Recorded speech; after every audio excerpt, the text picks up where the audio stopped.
G'day, after 2 very busy and expensive days here in New York, it's time to head off again, and this time we're bound for Imola. Look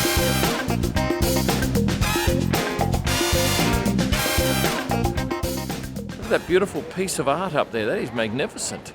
Well, that was a joyful check-in, a couple of minutes tops, everything done for us, and that's part of the joy of travelling business class and being a platinum member with Qantas. Hello. Hi, you're welcome. And make no mistake, this is a very elegant lounge. I love the log fire. It's not really burning any logs, but outside here the decor's gorgeous. And what about the food on offer?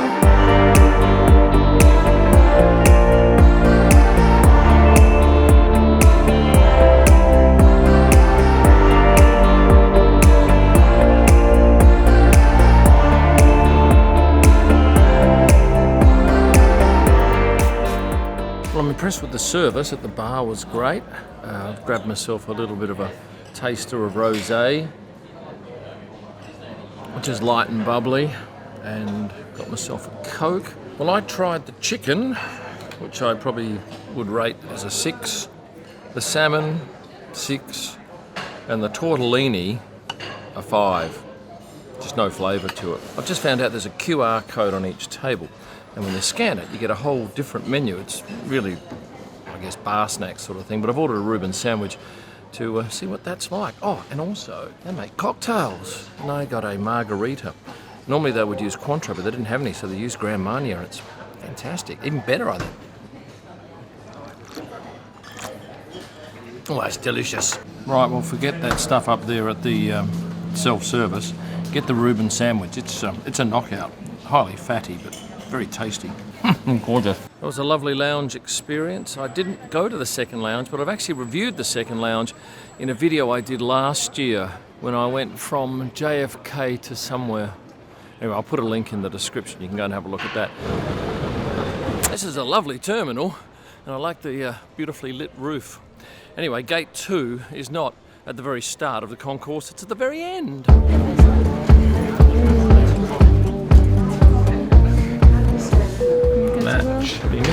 Impressive. That is such an impressive system that recognises my face and automatically shows my seat number and name.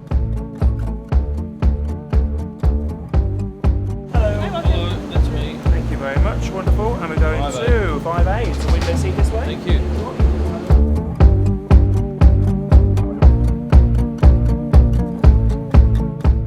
So just in front of me is first class, and it has a nice orange tint to the cabin. Here in business, we've got a blue tinge to our lighting.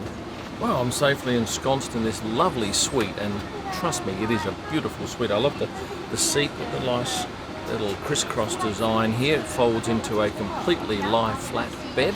There's a couple of storage areas here at arm height, and then there's a little storage area here which has a bottle of water in it. There's in-seat power, as you can imagine. There's a table that folds out, a nice sized television, a nice glass of Heidsieck & Co. Monopole champagne, and we get a little kit here. I don't hold much hope in here for anything of any value. Toothbrush and toothpaste, socks and eye shades. No aftershave, I imagine here, no, just a few very small serves of potions and some earplugs. This is in a 1-2-1 configuration, and I'm in seat 5A, which is the very front seat of the business class cabin. Behind me are 75 other business class seats, and there's 40 premium economy, then 113 or 130 economy. It's a long plane, a lovely cabin, and it has a door that shuts, but it's locked at the moment, so I can't show you that, but trust me, it does lock. Food-wise, they said they'd serve the cold stuff straight away, which is great, because then I can go to sleep. But for the hot meals, that could be anywhere up to 2 hours into the flight. And with only 7 hours and 10 and a sleep needed, I'm not interested in, as you saw, I had quite a bit to eat in the lounge. And first impressions? I like it a lot. Bathroom review for you, and this one is a larger than normal bathroom. There's a smaller one on the other side of the plane, but as you can see, this is quite spacious, and comes with towels, tissues, soaps, some magic potions over here, little fold down changing table for a bub.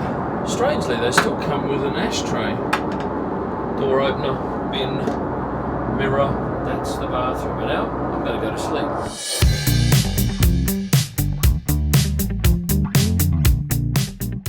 Well, I had about 3.5 hours sleep. I would have liked a bit more, and I've woken up to a simple fruit and yogurt breakfast, and we're about probably 50 minutes away from landing into Heathrow. I think I've got an hour and 20 minutes on the ground before we take off on our second leg, which is a BA flight to Milan.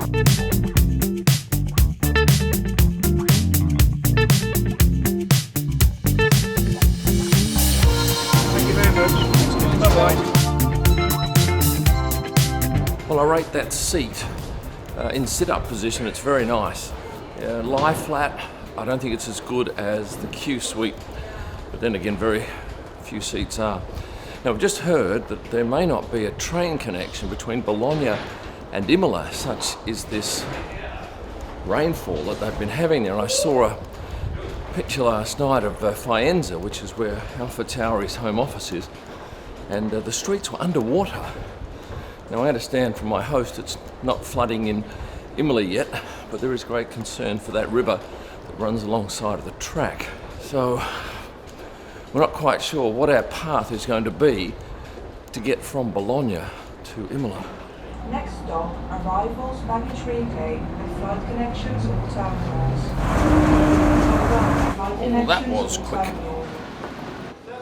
Hello there. Hello.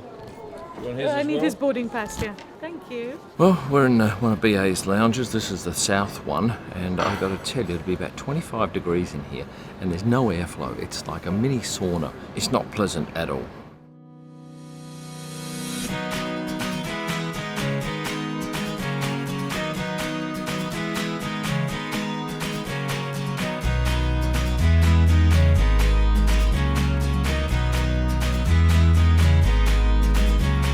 And that's our plane just out there.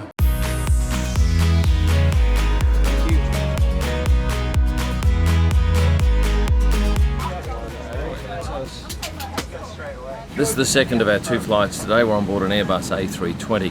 This aircraft's around 14 years of age. Business class simply is the middle seat blocked out.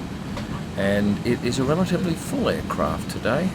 Only an hour and 45 flight, and hopefully we get off in time because we've booked a train with about 55 minutes between the plane landing and us having to catch the train, but from the station at the airport. Fingers crossed.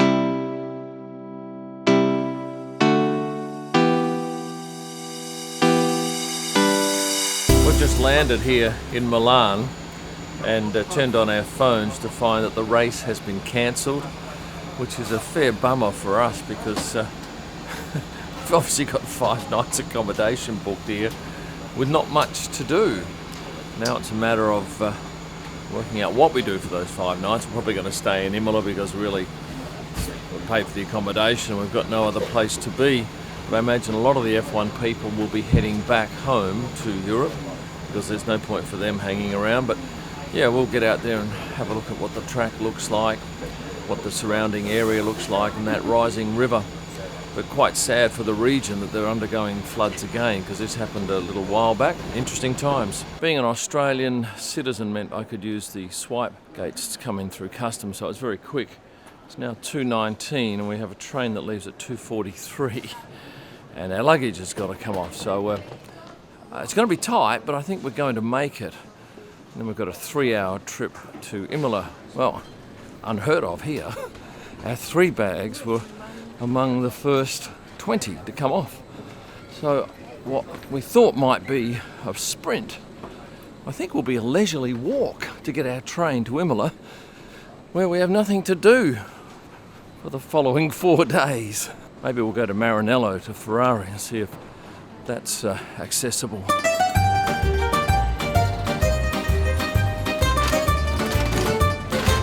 Breezed it in with 7 minutes to spare. This is the first of 3 legs of this journey. The first to Milan Central, second to Bologna, and then the third to Imola.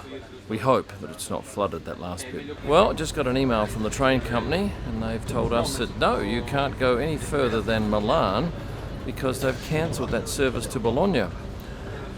This is it's going to be interesting because we've got a hotel accommodation about 3 hours away by train. And I don't think we're going to be able to get there. We're not too far from the centre of Milan on this train. And the more we look at it, the more trickier it's getting, because even if we want to go to Rome, there's delays on the trains to go to Rome because it goes through that Bologna area. I've got a friend who's in Bologna trying to get back to Milan now, and his train's been delayed. So we're not sure what we're going to do. This is Milan Central Station, and we've decided to book a hotel which is about a couple of 100 metres away. And tonight we'll decide what we're going to do, but it's not looking very good. Certainly not for getting to Imola, and might not even stay in Italy, might go straight to France.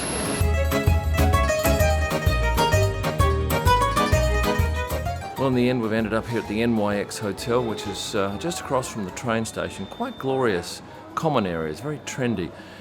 Some lovely art in the place, but unfortunately the rooms are so small and so expensive that we've decided to book a Airbnb apartment for 4 days and just hang out here in Milan.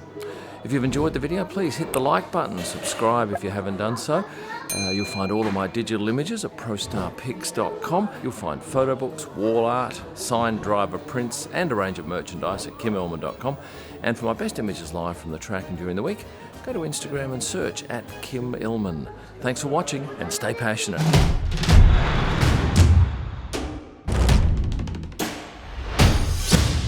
Front left-hand seat. We will also be adjusting the cabin lighting for takeoff. If you would like additional light, please use the No more announcements.